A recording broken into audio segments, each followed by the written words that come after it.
The pregnancy test showed 2 bright pink lines. For a split second, I forgot how complicated my life had become.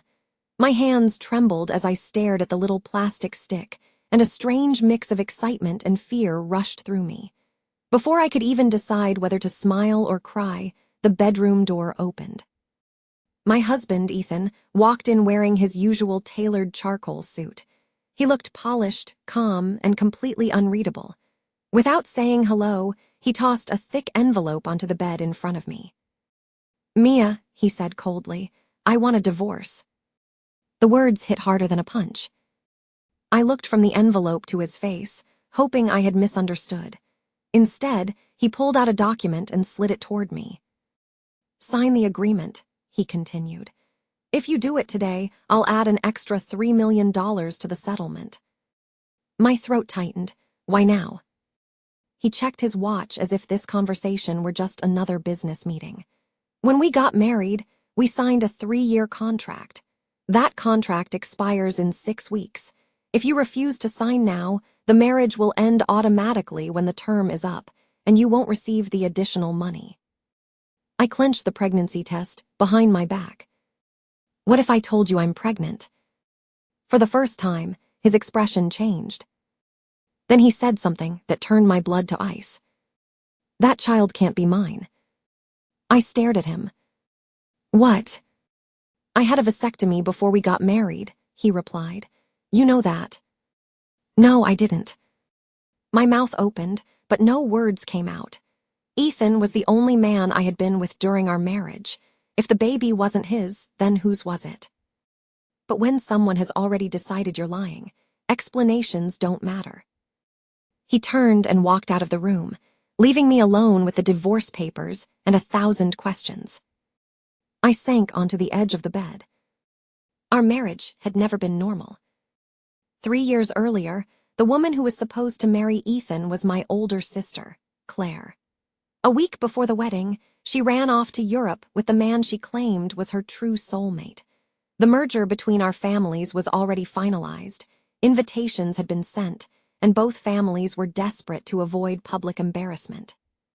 So they asked me to take her place. I had been in love with Ethan for almost 8 years. Like an idiot, I agreed. The only person who clearly didn't want the marriage was Ethan himself. On our wedding night, instead of romance, he handed me a contract. 3 years, no expectations, no promises. At the end of the term, we would go our separate ways. I should have walked away then. Instead, I convinced myself I could make him love me. For 3 years, I tried everything. Ethan had chronic stomach problems, so I learned how to cook meals that wouldn't irritate his system.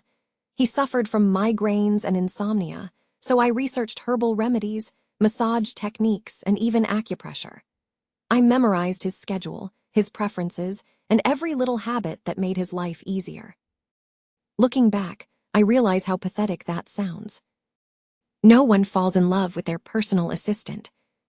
I picked up the pen and tried to sign the divorce papers, but my hand shook so badly that I had to stop. That was when my phone rang. It was my mother. "Mia, your sister is back," she said excitedly. "Her flight lands this afternoon. You and Ethan need to come over for dinner tonight." My stomach dropped. Why did she come back? Mom sighed dramatically. I always knew that husband of hers was trouble. He cheated on her constantly, and after she lost the baby, she finally came to her senses. She's been through enough, so don't bring up the past tonight. I barely heard the rest of what she said. Suddenly, everything made sense. Ethan wanted the divorce because Claire had returned. A strange thought flashed through my mind, almost like a scene from a novel. Claire was the heroine. Ethan was the hero. I was just the temporary substitute who stepped aside once the real love story resumed. In that moment, something inside me snapped. The heartbreak was still there, but beneath it came an unexpected feeling. Anger. I slowly set the pen down. No. If Ethan and Claire wanted their perfect reunion, they weren't getting it that easily. I folded the divorce agreement and slipped it back into the envelope. For the first time in 3 years, I decided to stop being the obedient replacement sister. If they expected me to quietly disappear, they were about to be very disappointed. And somehow, that realization felt better than signing the papers ever could. Dinner at my parents' house felt more like a performance than a family gathering. By the time Ethan and I pulled into the driveway, every light in the house was on, and several expensive cars were already parked outside. Mom had clearly gone all out. She loved putting on a show whenever the family got together, especially if she thought the neighbors were watching. Ethan got out of the car without saying a word to me. He adjusted the cuff of his jacket, straightened his tie, and walked toward the front door like I wasn't even there. That hurt more than I wanted to admit. 3 years of marriage, and we still looked like strangers sharing the same address. The front door flew open before we even knocked. "There you are," Mom said with a huge smile. "Everyone's been waiting." She hugged Ethan first, then me. That told me everything I needed to know. Inside, the living room buzzed with conversation. My uncles, aunts, cousins, and grandparents were scattered around with drinks in their hands, laughing as though nothing had ever gone wrong. Then I saw Claire. She stood near the fireplace in a cream-colored dress, looking almost exactly the way she had on the day she disappeared before the wedding. The only difference was the sadness carefully painted across her face. The second she noticed Ethan, her eyes filled with tears. "Ethan." He froze. For a brief moment, the entire room disappeared around them. "I've missed you," Claire whispered. He didn't answer right away. Instead, he simply stared at her. I had never seen him look at me that way. Not once. Mom quickly stepped between them, pretending to wipe away tears herself. "This family has been through so much," she said dramatically. "I'm just grateful we're finally together again." Together? What an interesting choice of words. Dad clapped his hands. "Let's eat before everything gets cold." The dining room looked like something out of a magazine. The table was covered with roasted prime rib, grilled salmon, mashed potatoes, homemade rolls, fresh vegetables, and enough side dishes to feed twice as many people. Normally, I would have helped Mom prepare everything. Tonight, I hadn't lifted a finger. She noticed. "So," she asked while everyone found their seats, "you've been busy lately." "I've had a lot going on." She waited for more. I gave her nothing. For the first time in years, I wasn't trying to earn anyone's approval. Dinner had barely started when Claire spoke again. "Mia." I looked up. "I just want you to know how sorry I am." "For what?" "For everything." Her voice trembled. "I never meant for any of this to happen." I smiled politely. "Which part?" The room instantly became quiet. "You'll have to be more specific." Claire blinked. "Leaving. Leaving your fiancé. Disappearing a week before the wedding. Or letting me clean up the mess afterward." Mom shot me a warning look. "Mia." "What?" "Tonight isn't the time." I calmly picked up my fork. "No, it seems like the perfect time." Claire lowered her eyes. "I was young. So was I. I made a mistake." "I agree." Ethan finally spoke. "That's enough." I turned toward him. "It isn't enough." His expression hardened. "She's already apologized." "To me." He hesitated. "No." "Exactly." The silence that followed was almost painful. Claire swallowed. "I never thanked you." "For marrying the man you left behind." She nodded. "I know you sacrificed everything." I couldn't help laughing. "Sacrificed?" "Claire, nobody asked what I wanted." Mom interrupted again. "Can we please stop talking about this?" I looked around the table. "Sure." Another uncomfortable silence settled over dinner. Then Grandma, completely unaware of the tension, smiled brightly. So, when are we finally getting some grandchildren? Every muscle in my body tightened. Claire looked embarrassed. Mom looked nervous. Dad suddenly became fascinated by his steak. Only Ethan answered. We don't have any plans for children. Not we haven't discussed it. Not maybe someday. Just a simple statement. As if the subject had already been decided. Without me. I rested my hand against my stomach beneath the table. No one knew. Not yet. And after everything that had happened that morning, I wasn't sure anyone deserved to know. The conversation slowly moved on, but I barely heard it. Instead, I watched Ethan. Every few minutes, his eyes drifted toward Claire. She kept stealing glances back at him. Neither of them realized I was paying attention. Or maybe they simply didn't care anymore. Halfway through dinner, Mom stood up. I made everyone's favorite dessert. She disappeared into the kitchen before returning with a beautiful layered chocolate cake. She placed it directly in front of Claire.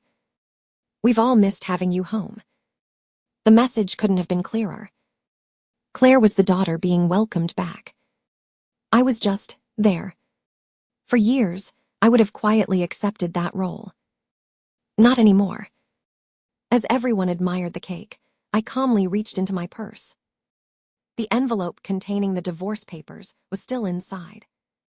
I slid it onto the table, right in front of Ethan. Every conversation stopped. He looked at the envelope, then at me. I thought you would have signed those by now. I smiled. I changed my mind. His jaw tightened. I'm not signing anything. The room went completely silent. And for the first time all evening, everyone finally stopped, pretending everything was normal. Nobody at the table touched their food. The silence dragged on for several long seconds as Ethan stared at the envelope sitting between us.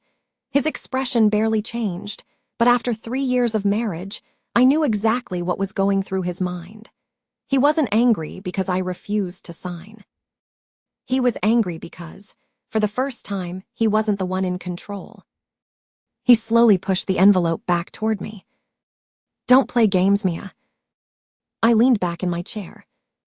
I'm not. You've had all day. I've had 3 years. His jaw tightened. This changes nothing. It changes everything. Mom looked back and forth between us like she was watching a tennis match. What exactly is going on? She asked nervously. Neither of us answered. Finally, Dad cleared his throat. Ethan. He took a slow breath before speaking. I asked Mia for a divorce this morning. The room exploded with reactions. What? A divorce? Where the hell did that come from? Grandma looked like she might faint. Mom stared at me with wide eyes. You never said anything. Neither did he, I replied calmly. Claire looked completely frozen. She kept opening her mouth as if she wanted to say something, but nothing came out. Dad frowned. Is this because of work? No. Money? No. Then everyone's eyes landed on Claire. Nobody had to say it out loud. The answer was sitting right there at the dinner table. Mom immediately jumped in. Let's not make assumptions. I almost laughed. Assumptions. 3 years ago, my sister disappeared days before her wedding. She suddenly came home this week. And that same morning, her former fiancé asked his wife for a divorce. It didn't exactly take a detective to connect the dots. Claire finally found her voice.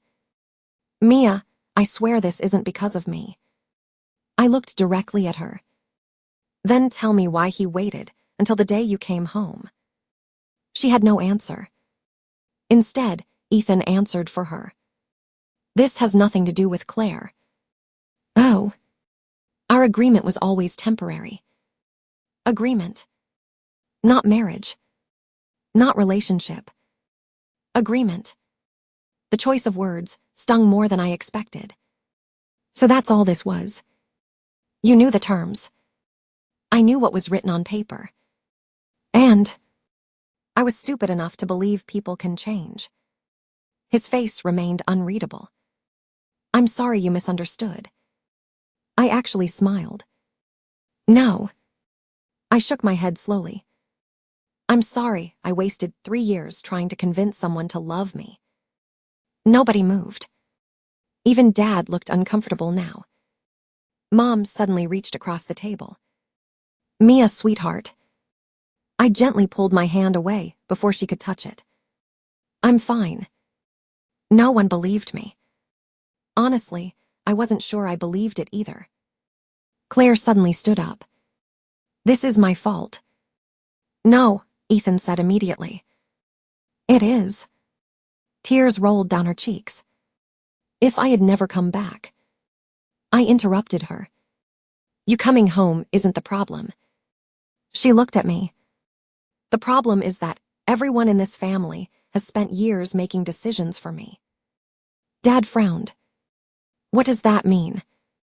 It means you decided I should marry Ethan. Nobody spoke. You decided I should save the family from embarrassment. Silence. You decided my feelings didn't matter. Mom quietly whispered my name. And today, I continued, Ethan decided my marriage was over without even asking if I wanted to fight for it. I stood up from my chair. For the first time that evening, everyone was looking at me instead of Claire. It felt strange, almost unfamiliar. I've spent my whole life being everyone's backup plan. I looked at my parents. When Claire ran away. Then Ethan. When Ethan needed a replacement. Back to the rest of the family. Whenever something went wrong, somehow the answer was always me. I laughed quietly. I never realized how exhausting that was. Nobody argued. Because nobody could. Every word was true. Ethan finally stood as well. This conversation is over. For you, maybe. I'll have my attorney contact yours. I nodded. Go ahead. He looked surprised.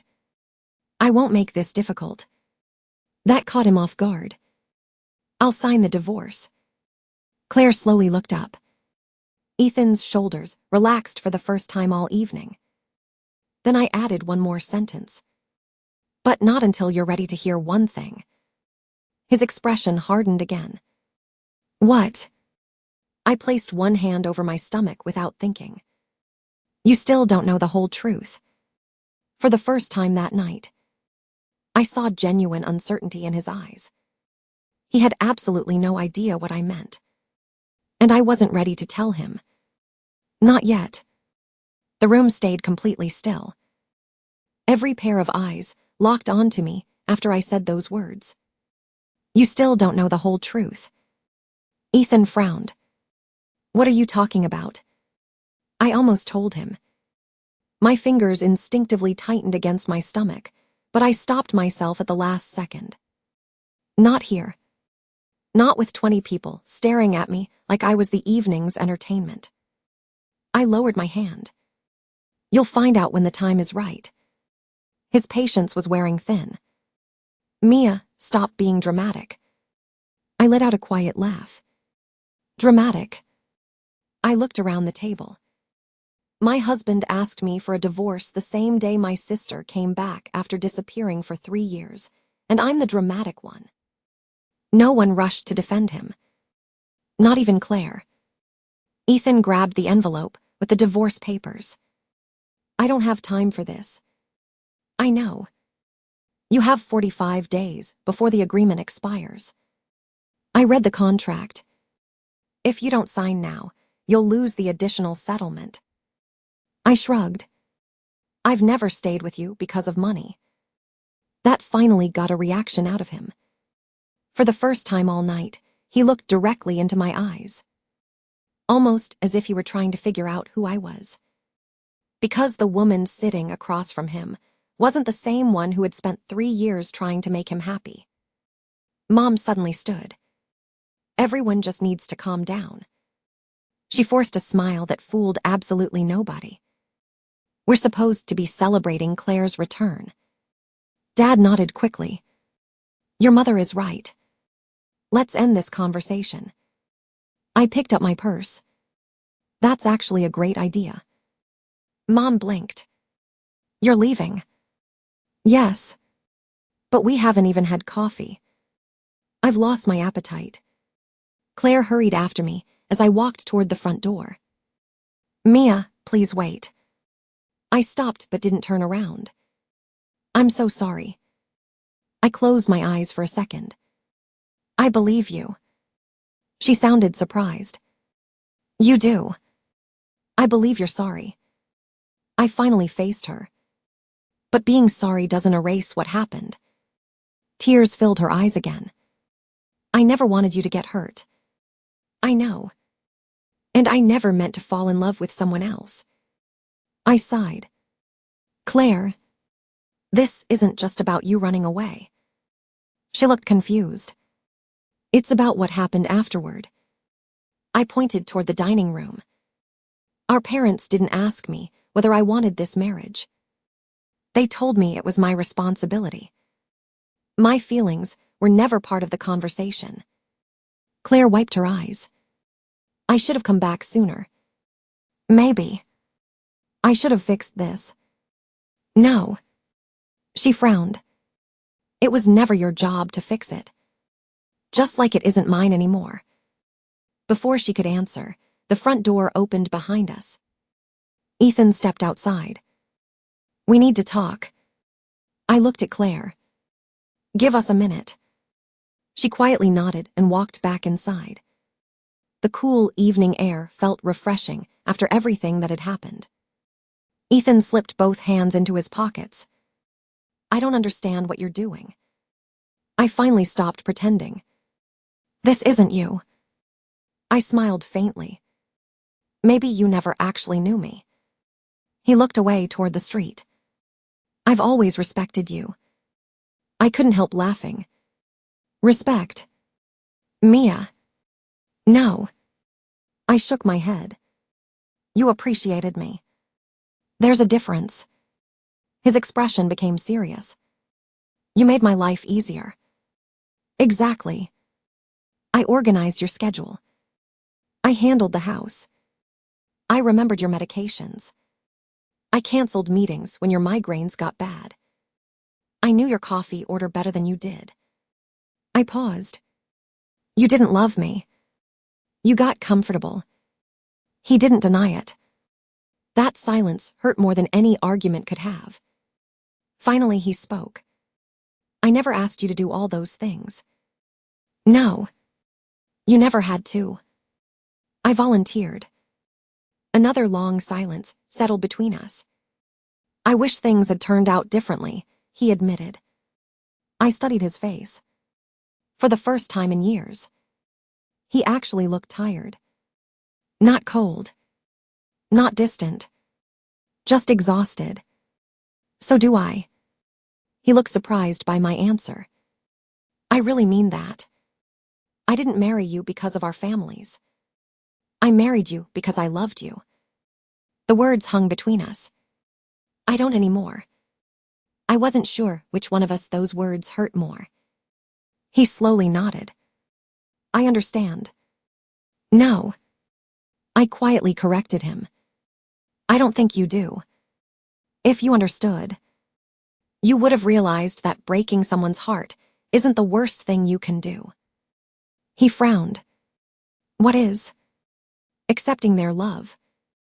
When you already know you'll never return it. For the first time since I'd met Ethan, he had absolutely nothing to say. I walked past him toward my car. He didn't try to stop me. Didn't call my name. Didn't ask me to stay. He simply stood in the driveway, watching me leave. And somehow, that hurt less than I expected. Because deep down, I already knew something. The hardest part of letting go was finally over. I didn't look back as I drove away from my parents' house. The farther I got from that neighborhood, the lighter I felt. It wasn't because my marriage was falling apart. That still hurt like hell. It was because, for the first time in years, I wasn't carrying everyone else's expectations on my shoulders. By the time I got home, the silence in the house felt different. It wasn't lonely. It was peaceful. I slipped off my heels, changed into an oversized sweatshirt, and sat on the edge of the bed. My eyes drifted toward the pregnancy test lying on the nightstand. 2 pink lines. It still didn't feel real. I picked up my phone and searched for the women's clinic, where I'd scheduled an appointment the following morning. I needed answers. Because one question kept replaying in my head. If Ethan had really gotten a vasectomy before we married, then how was I pregnant? I barely slept that night. The next morning, I arrived at the clinic before they even unlocked the front doors. After checking in, I sat quietly in the waiting room, surrounded by women flipping through old magazines or scrolling on their phones. Everyone seemed relaxed. I felt like my entire future depended on what I was about to hear. Nearly an hour later, a nurse called my name. The ultrasound confirmed the pregnancy almost immediately. "There it is," the technician said with a smile, pointing at the monitor. A tiny heartbeat. Vast. Strong. My eyes instantly filled with tears. No matter what happened between Ethan and me, that little heartbeat was real. When the appointment was over, the doctor sat across from me with my chart. "Everything looks healthy so far." I smiled for the first time in 2 days. "There's just one thing I don't understand." She looked up. "My husband told me he had a vasectomy years ago." The doctor stayed surprisingly calm. "Did he provide any medical records?" "No." "Did you ever discuss follow-up testing?" I frowned. "What testing?" She folded her hands. "A vasectomy isn't considered successful until follow-up examinations confirm there are no sperm remaining. Some men skip those appointments." I stared at her. "So, it's uncommon," she explained, "but pregnancies absolutely can happen if the procedure wasn't fully successful." It felt like the room tilted. "So there's a chance." "There's definitely a chance your husband is the father." I let out a long breath I didn't realize I'd been holding. The baby wasn't some impossible mystery.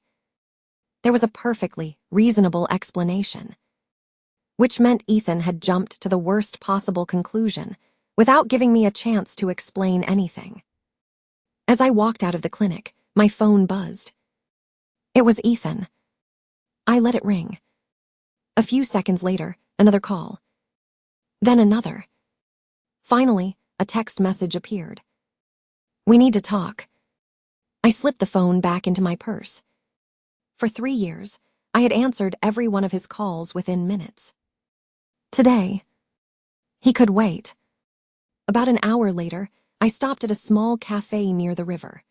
I ordered a sandwich and an iced coffee, hoping a quiet lunch would help clear my head. I had barely taken my first bite when someone stopped beside my table. "Mia." I looked up. A tall man in his mid-30s stood there wearing jeans, a navy polo, and sunglasses pushed onto his head. He looked familiar, but I couldn't immediately place him. He smiled. "You probably don't remember me." "I'm Ryan." Then it clicked. Ryan Bennett. Ethan's college roommate. I'd met him only a handful of times over the years, usually at charity events or company parties. "It's been a while," I said. He laughed. "I almost walked past because I wasn't sure it was you." He glanced toward the empty chair. "Mind if I sit for a minute?" I shrugged. "Go ahead." Ryan ordered a coffee before turning back to me. "I heard about you and Ethan." News traveled fast. So did everyone else. He gave an awkward smile. "Let's just say people in the business world love gossip." I rolled my eyes. "I'm not surprised." For a moment, neither of us spoke. Then Ryan leaned forward slightly. There's something I think you deserve to know. I frowned. What do you mean? He looked around the cafe to make sure no one was listening. I don't think Ethan has been completely honest with you. My stomach tightened. What are you talking about? Ryan hesitated. I probably shouldn't be the one telling you this. But if I stay quiet, it'll only make things worse. I slowly put my coffee down. What is it? Ryan took a deep breath. The day before your sister came back, I saw Ethan meeting with someone. My heartbeat picked up. Who? Ryan looked me straight in the eyes. It wasn't Claire. And suddenly, everything I thought I understood about my marriage no longer made sense.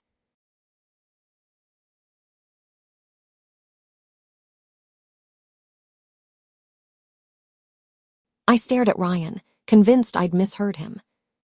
What do you mean it wasn't Claire? He rubbed the back of his neck, suddenly looking less confident. I wasn't trying to spy on him. I had a lunch meeting downtown, and when I walked out of the restaurant, I saw Ethan across the street. So, he wasn't alone. My stomach twisted. Who was with him? I don't know. You didn't recognize her. He shook his head. No, she looked like she was in her late 20s. Dark hair, business clothes, definitely not your sister. For a second, neither of us spoke. I tried to process what he was saying. If Ethan had been meeting another woman the day before Claire returned, then maybe I had gotten everything wrong. Ryan watched my face carefully. I figured you should know. Did they look close? He thought about it. Not exactly. They weren't holding hands or anything like that. Then why did it seem important? Because Ethan looked stressed. Ryan leaned forward, lowering his voice. I've known him for over 10 years. He almost never lets his emotions show. But that day, he looked like the weight of the world was sitting on his shoulders. I frowned. Did you hear what they were talking about? No. I was too far away. He paused before adding one more detail. But I did see him hand her a folder. A folder? Yeah. The kind lawyers use. That immediately caught my attention.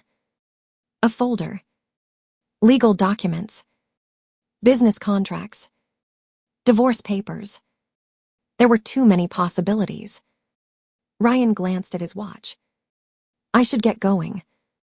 He stood up but hesitated before leaving. For what it's worth, I don't think Ethan's the kind of guy who cheats. I looked at him. You sound pretty sure. I am. He's made plenty of mistakes. Ryan sighed. But cheating never seemed like one of them. After he left, I remained at the table for nearly 20 minutes. My coffee had gone cold. Nothing made sense anymore. First, Ethan claimed he'd had a vasectomy before we married. Then he accused me of carrying another man's child. Now I was learning he'd been secretly meeting with an unknown woman before asking for a divorce. Every answer only created more questions. My phone vibrated again. This time it wasn't Ethan. It was an unfamiliar number. Normally, I would have ignored it. For some reason, I answered. Hello? Mrs. Carter? Yes. My name is Rebecca. I'm calling from Harrison and Cole Attorneys. My heartbeat immediately sped up. We represent Mr. Ethan Carter. Of course they did. I understand. We'd like to schedule a meeting regarding the divorce agreement. I haven't agreed to anything. I know. Our office believes a conversation would be beneficial before any final decisions are made. I almost laughed. Yesterday, Ethan couldn't wait to end our marriage. Now his lawyers wanted a meeting. What changed? There was a brief pause. I'm afraid I can't discuss that over the phone. Convenient. When? Tomorrow morning, if possible. I'll think about it. She politely thanked me before ending the call. Less than 5 seconds later, another message appeared. This one wasn't from Ethan. It was from Claire. Can we meet, please, just the two of us? I stared at the screen. 24 hours ago, I would have ignored it. Now, I wasn't so sure. Maybe she knew something. Maybe she didn't. Either way, I was tired of making decisions based on assumptions. I typed back a short reply. Where? Her response came almost instantly. The little park by Maple Lake, 6 o'clock. I knew the place. When we were kids, our parents took us there almost every weekend during the summer. Claire and I used to race each other across the wooden bridge and argue over who got to feed the ducks first. Back then, she had been my hero. I wanted to be just like my big sister. Funny how life worked. A few years could turn your biggest role model into someone you barely recognized. That evening, I arrived at the park a few minutes early. The sun was beginning to set, painting the lake with shades of orange and gold. Claire was already sitting on a bench near the water. She looked exhausted. No makeup. Hair tied back. Oversized sweater. For the first time in years. She didn't look like the perfect daughter everyone admired. She looked like someone who'd been carrying a heavy secret for far too long. As I walked closer, she slowly stood. Thank you for coming. I nodded but didn't smile. You said you wanted to talk. She took a deep breath. I need to tell you why I really came home. I folded my arms. I'm listening. Claire looked down at the ground for several long seconds. Then she whispered something I never expected to hear. I didn't come back because I wanted Ethan. I frowned. I came back because someone is trying to destroy our family. Those words instantly erased every theory I'd spent the last 2 days building in my head. Claire's words echoed in my head long after she said them. Someone is trying to destroy our family. I searched her face, hoping to find some clue that this was another one of her dramatic speeches. Instead, she looked terrified. What are you talking about? She sat back down on the bench and stared across the lake. When I left 3 years ago, I honestly believed I'd found the love of my life. I stayed silent. I know you probably think I ran away because I was selfish. Weren't you? She nodded without arguing. I was. I hurt everyone. You most of all. Her honesty caught me off guard. But after we moved overseas, she continued, things started changing. How? The man I left with wasn't the person I thought he was. She laughed bitterly. Funny how people can hide who they really are until it's too late. That sounded strangely familiar. He controlled everything. My money. My phone. Even who I could talk to. I frowned. You never called. I couldn't. She looked down at her hands. He isolated me from everyone. I didn't even know Dad had heart surgery until months later. I felt a knot forming in my stomach. Why didn't you leave? I tried. Several times. Each answer sounded heavier than the last. But every time I packed my things, he somehow convinced me to stay. She took a shaky breath. Then I got pregnant. I remembered Mom mentioning that she'd lost the baby. Claire's eyes filled with tears. I thought having a child would change him. It didn't. I didn't say anything. Deep down, I already knew how that story ended. After the miscarriage, he became even worse. For a long moment, neither of us spoke. The breeze carried the sound of children laughing somewhere across the park. The contrast felt almost cruel. What does any of this have to do with our family? I finally asked. Claire reached into her purse. I found something. She pulled out a small flash drive and placed it on the bench between us. I wasn't supposed to. What is it? I don't know everything, but I know enough to be scared. I looked at the tiny black drive. Scared of who? My ex. And the people he worked with. I frowned. I thought he owned a logistics company. That's what everyone thought. Claire shook her head. That wasn't his real business. A chill ran down my spine. What are you saying? He used his company to move money. What kind of money? I don't know. I never asked. I was too afraid. She swallowed hard. But a few weeks before I came home, I overheard a conversation. What conversation? They mentioned Dad. My heart skipped. And Ethan. I stared at her. Ethan. She nodded. They kept saying Ethan wouldn't cooperate. They were angry. They said he was becoming a problem. Nothing about that made sense. Ethan doesn't even know your ex. I thought the same thing. She looked me straight in the eye. Until I saw them together. The world seemed to stop. What? I saw Ethan meeting with him. My pulse shot through the roof. When? About 2 weeks before I flew back. I remembered Ryan telling me he'd seen Ethan meeting with an unknown woman. Now Claire was telling me she'd seen Ethan with her ex-husband. Those couldn't both be coincidences. What were they doing? I don't know. I only saw them talking. They noticed me before I could get closer. And then, my ex forced me onto a plane. He told me it was finally time to go home. I frowned. He wanted you to come back. Yes. Why? She slowly shook her head. That's the part I still can't figure out. Silence settled between us again. Finally, I picked up the flash drive. What's on this? I copied a folder from his laptop. You opened it? No. I was too scared. You've had it this whole time. She nodded. I didn't know who I could trust. And now? She looked directly at me. I trust you. Those words carried more weight than she probably realized. For years, I'd believed Claire didn't think about me at all. Now she was handing me the one thing she believed might expose whatever was happening. I almost gave it to the police. Why didn't you? Her answer came immediately.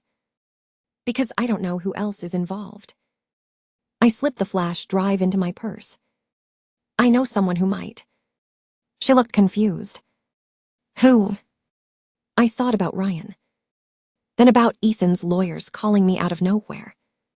Then about the mysterious woman Ethan had met the day before asking for a divorce. Whoever was pulling the strings. This wasn't just about a broken marriage anymore. It was something much bigger. And for the first time, I had the feeling my divorce had never been the real story. It was only the beginning. I didn't go straight home. Instead, I drove around for nearly an hour with the flash drive sitting in the cup holder beside me. Every red light gave me another chance to turn around and pretend none of this had happened. A week ago, my biggest problem had been a failing marriage. Now I was holding something that might explain why Ethan suddenly wanted me out of his life. By the time I pulled into my driveway, it was almost 9. The house was dark. Ethan's car was gone. That didn't surprise me. What did surprise me was the small package sitting on my front porch. No return address. Just my name. For a second, I considered leaving it there. Instead, I carried it inside. There wasn't much in the box. A single envelope, no letterhead, no signature. Inside was one photograph. It showed Ethan leaving an office building with the same dark-haired woman Ryan had described. On the back, someone had written a single sentence. Ask him why he met with Olivia. No explanation. No threat. Nothing else. My phone rang before I had time to think. It was Ethan. This time I answered. You've been avoiding me. I've been busy. We need to meet. His voice sounded different. Not cold. Not angry. Almost worried. Why? Because I owe you an explanation. I looked down at the photograph. About Olivia. The silence on the other end lasted several seconds. Who told you that name? So it's true. Mia. No. My turn to ask questions. Another long pause. Finally he sighed. Tomorrow. My office. 10 o'clock. I'll explain everything. Before I could respond, he hung up. For the first time since our marriage began. It sounded like Ethan was afraid. Sleep was impossible. I kept replaying everything in my head. The divorce. The pregnancy. Claire's return. Ryan's story. The mysterious flash drive. Now Olivia. By morning, I had one goal. Get answers. Ethan's office occupied the top floor of one of the tallest buildings downtown. I'd been there dozens of times before. Usually, the receptionist smiled the second she saw me. Today, she looked nervous. Mrs. Carter, Ethan is expecting you. His office door was already open. He stood beside the windows, overlooking the city. When he turned around, he looked like he hadn't slept either. Dark circles framed his eyes. His tie was gone.